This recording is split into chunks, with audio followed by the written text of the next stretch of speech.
Bayan hikayati ng maritime law expert ang pamahalaan na pag-aralan ang paghahain ng panibagong arbitral case laban sa China. Yan ang ulat ni Carlo Candelaria. Matapos makumpirma ng mga otoridad ang isang floating structure ng China sa Bajo de Masinloc o Scarborough Shoal, binigyang diin ni Philippine Coast Guard spokesperson for the West Philippine Sea Rear Admiral J. Tariela sa isang forum ang kahalagahan ng mga isinasagawang transparency efforts ng pamahalaan. Ang hayagang paglalabas ng impormasyon ng pamahalaan anya ay isang mahalagang hakbang para mapigilan ang anumang anyay plano ng China sa Bajo de Masinloc.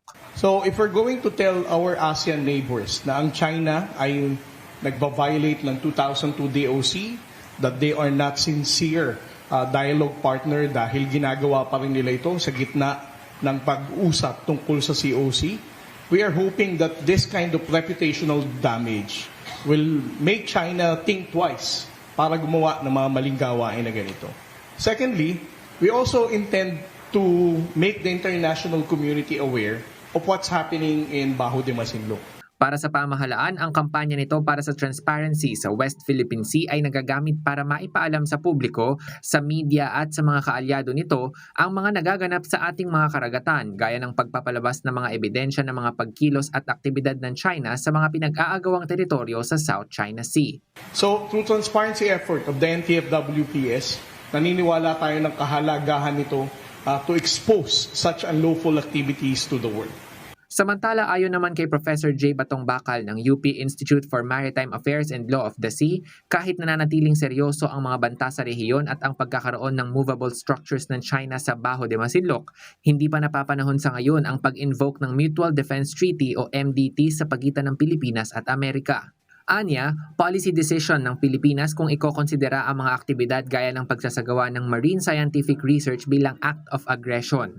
Ang pagkakaroon anya ng armed attack o acts of aggression ang posibleng maging grounds para matrigger ang Mutual Defense Treaty. Sa ngayon, dahil nga ang current situation ay pwede pang iatras, pwede pang tanggalin yung mga istruktura doon, parang hindi pa po timely para i-invoke ang MDT.